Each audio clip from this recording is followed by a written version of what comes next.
की 81 वर्षाचा माणूस आहे तरी आणखी एका पोराचं मनगट धरलं तर सोडू शकत नाही.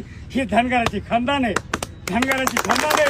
आणि दम काढते, दम खातो, दुसऱ्याला नुतावळी खाते आपल्याला. म्हणून आम्ही साहेब पण तुमच्या दबावाखाली तुमच्या मेंढर चारण्याकरता आम्ही शांत राहतो. याचा फायदा तुम्ही घेऊन आमची रात्र झोडपू नका.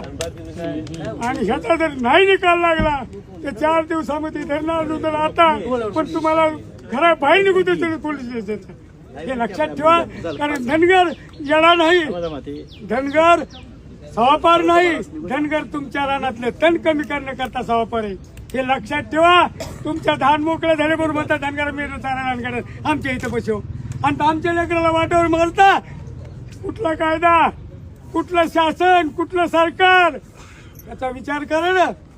अरे आम्ही तुम्ही आमचेच लेकरं, आम्ही तुमच्या निवडणुकात गार बाबा. तुम्ही आमचे बापा राहते लेकरं तुडवा ना. मग बाप कशाला म्हणतात त्यावेळेस तुम्ही आमचे माय बाप असं म्हणून मतदान घ्यायचं आणि मग आपल्या तिकडे बसायचं इंडिकामध्ये कशामध्ये गाडी तर मत आणायची.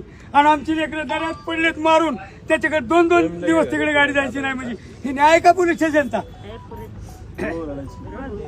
पोलीस स्टेशन लगे फोन आल्याबरोबर त्या ठिकाणी जायला पाहिजे. तर आम्हाला वाटतं आमचीच माणसं आमचं काम करते. अरे काम न करून मेंढराचं मटण खाणारे माणसं ते न काम करणारे. आणि त्याला म्हणते धनगर तुम्ही सवापारी येणे. अरे सवापार आहे का? जागा झालं तर तुमचे नरडे फोडून नरडे. हे दऱ्यातला वाघ आहे धनगर. तुमचं ज्या ठिकाणी राहायची ताकद नाही त्या ठिकाणी आम्ही बायापुरे घेऊन राहतो, जंगलात राहतो, वनात तानात राहतो, बिगर पाण्यात राहतो. तुमच्या सगळं बिसलेलं पाहिजेत गाडीत.